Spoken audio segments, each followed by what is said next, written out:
ये आज भारत लोकतांत्रिक हो गया है। तलवार से कोई लड़ाई नहीं जीत सकते हम लोग। अगर तलवार से जीतते तो यहाँ पे बैठते थे। मैं जंग लगाने को थोड़ा जोगे तुम मुझे तो समझ रहे। तलवार से कोई लड़ाई नहीं जीती जा रही। भारत लोकतांत्रिक देश है, संविधान है।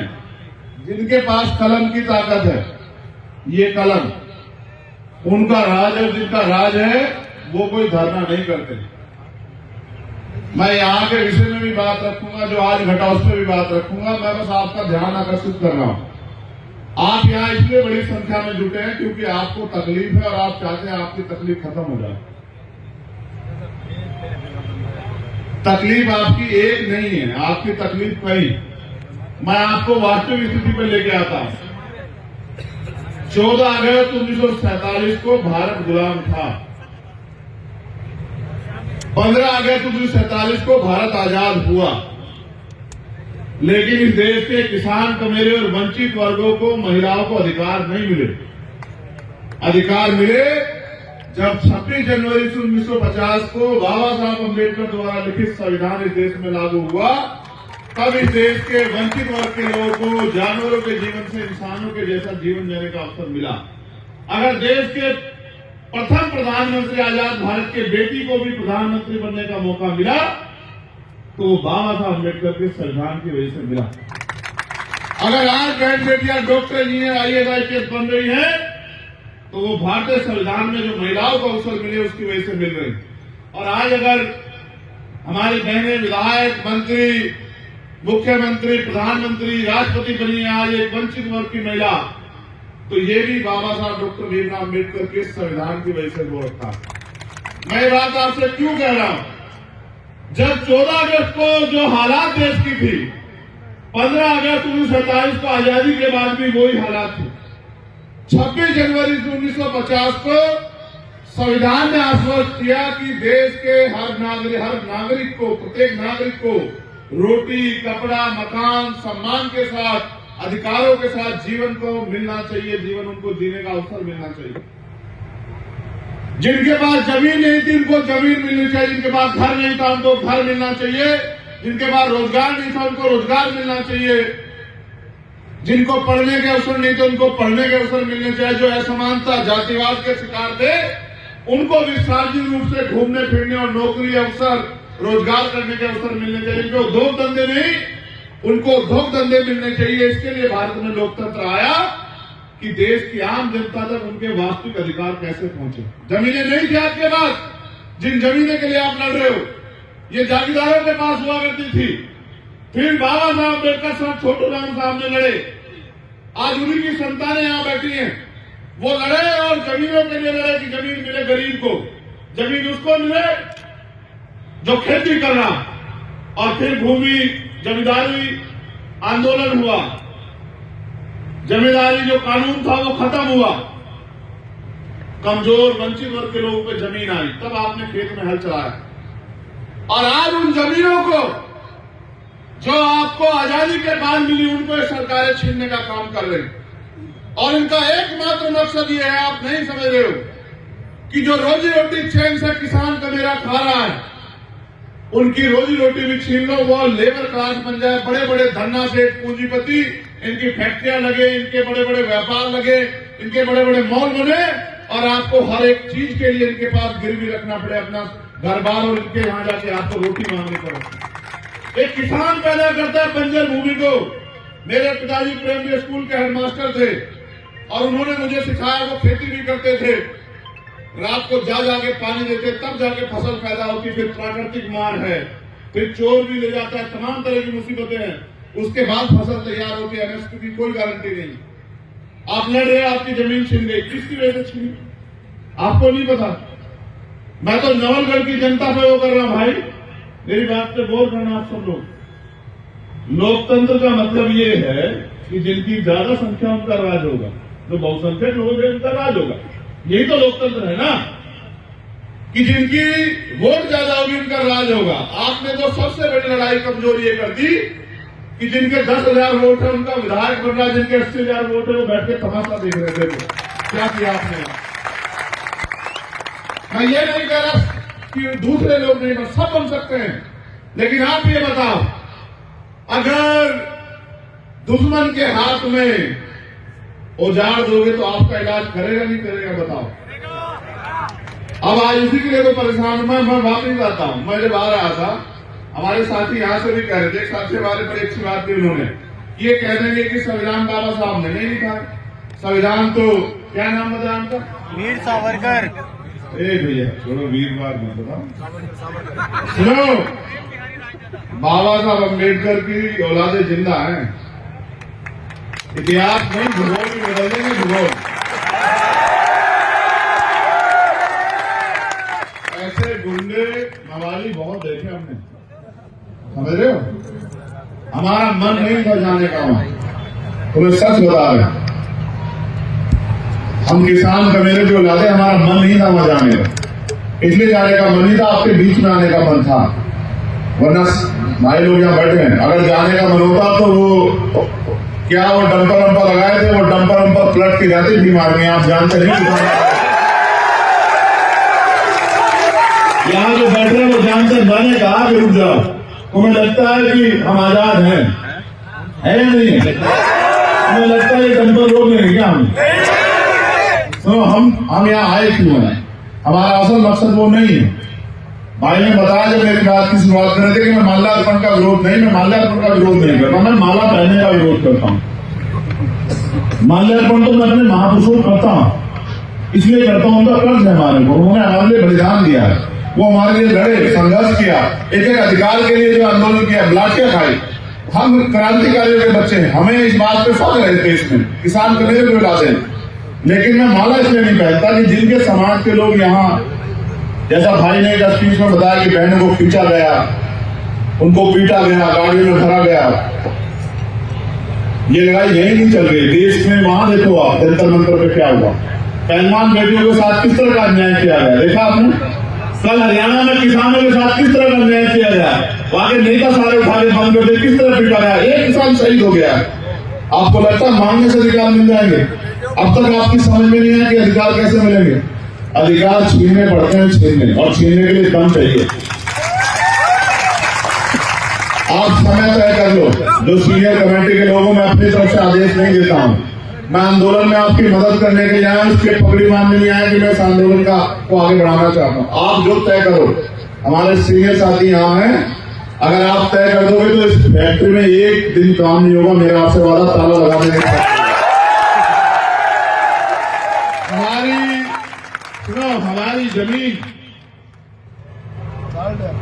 आपको नहीं पता किस भाव दी है सरकार ने और किस भाव खरीदी जा रही है। सही है। आपको नहीं पता किस भाव देनी चाहिए थी, आपको नहीं पता कि क्या मुआवजा होना चाहिए था, सर्किल रेट क्या है, और किस तरह से सरकार के इशारे पे सर्किल रेट कम किया हुआ है, जिससे कि इनकी जमीनें, किसानों की जमीनें जो संविधान से मिल गई है, इनको लोग हड़प लें। और आपको नहीं पता कौन कौन से लोग प्रभावित होंगे, जिनके खेत हैं वो तो किसान प्रभावित होगा, लेकिन जिनका घर चलता है खेती से, जो खेती से जुड़े लोगों से जुड़े हुए हैं, चाहे वो लोहे का, लकड़ी का काम करने वाला साथी हो, चाहे जिनके पशु पलते हो, या जिनको छोटा मोटा लकड़ी का रोजगार है, वो सब इनसे प्रभावित होंगे। आप नहीं समझ पाए, इस देश के किसान कमेरे जब तक एकजुट नहीं होंगे, इस देश के किसान कमेरे जब तक भाईचारा स्थापित नहीं करेंगे, इस देश के किसान कमेरे जब तक कागज लेके दूसरों के नेताओं के आगे खड़े रहेंगे, हर सरकार के आगे, तब तक आपको अधिकार मिल ही नहीं सकता। इस बात को आप याद रखो। जो किसान फसल के लिए इतनी मेहनत करता है, धरती का सीना चीर के और दिन रात जाग के तमाम तरह की मुसीबतें सह के फसल पैदा करता है, वो आज तक नहीं समझ पाया कि वो इस देश में जब तक अपनी राजनीतिक ताकत नहीं बनाएगा, तब तक उसको कागज लेके या इस तरह के आंदोलनों का सामना करना ही पड़ेगा। और जहां जितनी ताकत बना लेगा, उस दिन उसकी फसल की भी गारंटी मिलेगी और कोई तानाशाम की जमीन पे को जबरदस्ती एक्वायर नहीं कर पाएगा। अगर आपको ये जमीन अपने हिसाब से जो मुआवजा आप चाहते हो वो करनी है, तो फिर आप ये भी तय कर लो। मेरे लोग तो इसे अपना अपमान मान लेते कि भाई उन्होंने जाने दिया, भाई सरकार उनके नहीं जाने देंगे। तुम्हारी सरकार है क्या? लोकतंत्र में वोट की शक्ति सरकार को नहीं, सरकार उनकी नहीं जाने देगी तो नहीं जाने देगी।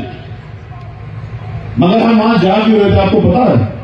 हम वहां शहीद आजम सरदार भगत सिंह जी को नमन करने के लिए जा रहे हैं, जिनकी वजह से ये मुल्क खड़ा हुआ, जिन्होंने हफ्ते हफ्ते फांसी के फंदे सुने। हम बाबा साहब अम्बेडकर जिन्होंने संविधान लिखा, आज ये जो सरकारी इंस्टीट्यूशन है, पुलिस के लोग हों, ये प्रशासन के लोग हों, ये एमपी एमएलए बनते हो, जिनकी वजह से बन रहे संविधान की, जिन्होंने उनको लिखा, उनको नमन करने जा रहे। हमारा अपमान थोड़ा ही किया, इस देश के उन महापुरुषों का अपमान किया जिन्होंने इस देश के लिए बलिदान दिया। क्या ये अपमान हमारे लोग भूल जाएंगे क्या?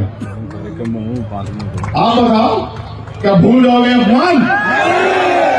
इस अपमान का बदला कैसे लोगे? इस अपमान का बदला किसान कमेले जिस वोट की शक्ति से, वोट की चोट से लेने का काम करेंगे। जो लोग हमें आज बाबा साहब की मूर्ति नहीं छूने देंगे, विधानसभा की पैड़ी भी नहीं चढ़ पाएंगे। मेरी बात को आप लोग याद रखें। ना हमारी पुलिस से कोई लड़ाई, ना हमारी प्रशासन से कोई लड़ाई, हमारी लड़ाई है अधिकारों की। और मैं यहां हमारे जिम्मेदार लोग बैठे हैं, कमेटी के लोग, मैं उनसे को आश्वस्त करता हूं कि देश में जहां भी अन्याय होता है वहां भीम आर्मी के लोग सीना तान के लड़ाई लड़ते हैं। जहां भी बहनों का अपमान होता है सीना तान के लड़ाई लड़ते हैं और किसी कीमत से नहीं चूकते। यहाँ जहाँ किसान से मेरे को लड़ाई हो, उस लड़ाई को भी लड़ते हैं। हम आपकी इस लड़ाई में आपके साथ हैं। आप समय तय कर लो, अगर आज तय करोगे तो यहाँ की कमेटी आज तय कर लो, आज लगा देंगे ताला, कोई फर्क नहीं पड़ता। हमारे लिए कोई काम ज्यादा जरूरी नहीं है, आपकी मांग से ज्यादा। और अगर जिस दिन आप तय कर लोगे इसके बाद उस दिन ताला लगवा लेना। ना हम ताला खोलने से डरते, ना ताला लगाने से डरते। हम तो एक बात से डरते हैं कि किसान को मेरे बोलना कब सीखेंगे, ये अपनी ताकत को पहचानना कब सीखेंगे, ये अपने दोस्त और दुश्मन को पहचानना कब सीखेंगे। लगाते रहो नारे, उठाते रहो झंडे और अपने लोगों के साथ होने वाले अन्याय पे नारेबाजी और धरने प्रदर्शन करते रहो। या फिर तुम पे मौका आएगा, मैं तुम्हें सिर्फ सिखा सकता हूं, तुम्हारी उंगली नहीं पकड़ सकता हूं। तुम पे मौका आएगा, अपने साथ हुए एक अन्याय का जवाब वोट की चोट से देके इनको बताना कि अगर हम बना सकते हैं। किसान समझते हो, किसान फसल उगाना जानता है तो काटना नहीं जानता है ना? जानता है नहीं जानता है बताओ? अगर हम फसल लगाना जानते हैं तो फसल काटना भी तो जानता है। ये तो हमारा लगाएगा पेड़ है जो आपको दुख दे रहा है। इसको सबसे पहले किसने लगाया? हमारे लोगों ने बनाया ना विधायक, बनाया नहीं बनाया? हमारा था कि हमारे बिल में खड़े में आओ, देखो क्या की बात हो रही है। हमारे लोग न बनाते तो बन जाता है विधायक। हमारा लगा पेड़ है, हमने दी ताकत और हम ही काटेंगे इस बार। ये भी याद रखना इस बात को अच्छी तरह से। और ऐसा कर देंगे कि आज के बाद कोई, कई मामले मेरे सामने आ गए, आज के बाद कोई जो है विधायक और एमपी, कोई मंत्री किसी किसान की जमीन पे गलत नजर नहीं उठाएगा, किसी गरीब की बच्ची की तरफ आंख उठा के नहीं देखेगा। हम सब जान रहे हैं उनके कर्मों को यहाँ। लेकिन मैं आपसे कहना चाहता हूं, सिर्फ नारों से काम नहीं चलेगा भाइयों, बहुत कम समय बचा। जैसे ये आंदोलन हो रहा है, अपने आंदोलन को मजबूत करो, इसके बाद गांव गांव गली जाके समाज को जागरूक करो। हमारे महापुरुष जिनके बारे में हमारे साथियों ने कहा, माननीय काशीराम साहब कह गए कि वोट की रक्षा ऐसे करो जैसे बहन बेटी की रक्षा होती है, और बहन बेटी की रक्षा ऐसे करो जैसे जमीन की रक्षा की जाती है। जिस तरह से बहन बेटी की रक्षा के लिए लड़ते, इस तरह से अपनी जमीन के लिए भी लड़ो, चाहे कोई कीमत चुकानी पड़े। किसानों का इतिहास रहा है कि उन्होंने अंग्रेजों के दांत खट्टे किए हैं, वो उनके भी दांत खट्टे कर देंगे। और मैं आपसे कहना चाहता, अधिकार मांगने से नहीं मिलते, मांगने से भीख मिलती है। अगर अधिकार चाहिए तो छीनना शुरू करो, क्योंकि समय ज्यादा हो रहा है। और मैं जानता हूं आपको जाके अपने घरों के काम भी करने हैं, लेकिन क्योंकि जिन्होंने मुझे बुलाया, मैं चाहता हूं मैं उनको भी सुनूं कि वो इस आंदोलन को कैसे आगे बढ़ाना चाहते हैं। उनके मन में यहाँ के किसानों के लिए, कमेरों के लिए, मजदूरों के लिए क्या इच्छा है और वो कैसे चाहते हैं कि इन किसानों का हल हो। फिर जैसे मैं उनके आज के बुलावे पे आया, मैं उनके साथ रहूंगा। और मैं उनसे कहना चाहता हूं कि जब आप तय कर ले मन में कि इनके न्याय की लड़ाई को जमीन पर मजबूत करना हो, आप हमें बता देना। हम और हमारे सब साथी अपनी पूरी ताकत से इस लड़ाई को मजबूत करेंगे। बस आखिरी बात आपसे कहनी है, उठो, जागो, पहचानो, संघर्ष करो, अपनी ताकत को एकजुट करो और फिर आगे बढ़ो। वक्त आने वाला वक्त आपका, आपको कोई नहीं रोक सकता, क्योंकि आज अगर कोई लड़ रहा है तो वो आप हो, और जो आज लड़ रहा है वो कल का जो है वो लड़ाका कल का ताकतवर बनेगा। जो ताकतवर बनेगा वो अपने लोगों के लिए काम करेगा। साहब ये कहा करते थे कि वोट अगर इनको दोगे तो इनके लोग ताकतवर होंगे, वोट अगर उनको दोगे तो उनके लोग ताकतवर होंगे, अगर वोट अपने लोगों को दोगे तो आपके लोग ताकतवर होंगे। जब आपके लोग ताकतवर होंगे तो आपके काम करेंगे, आपके लिए खड़े रहेंगे। फिर अच्छा सोचो, यहाँ अगर हमारा व्यक्ति ताकतवर होता तो क्या यहाँ के सीओ साहब मुझसे कहते कि भैया वहां मत जाओ, उधर परमिशन नहीं, क्या मुझे परमिशन मांगनी पड़ती? नहीं। तो मेरी परमिशन तो आप डिनाई करवा रहे हो।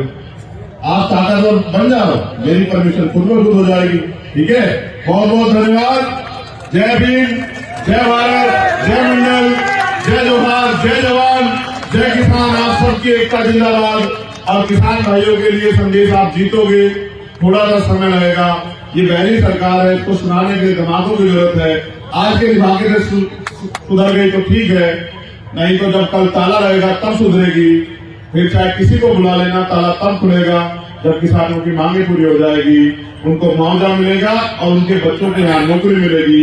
ये जमीन हमारी है, इन पे अधिकार हमारा है, इन पे नौकरी हमारे बच्चों को मिले और हमारे उचित मुआवजा मिले। मैं इस मांग का समर्थन करता हूँ। धन्यवाद।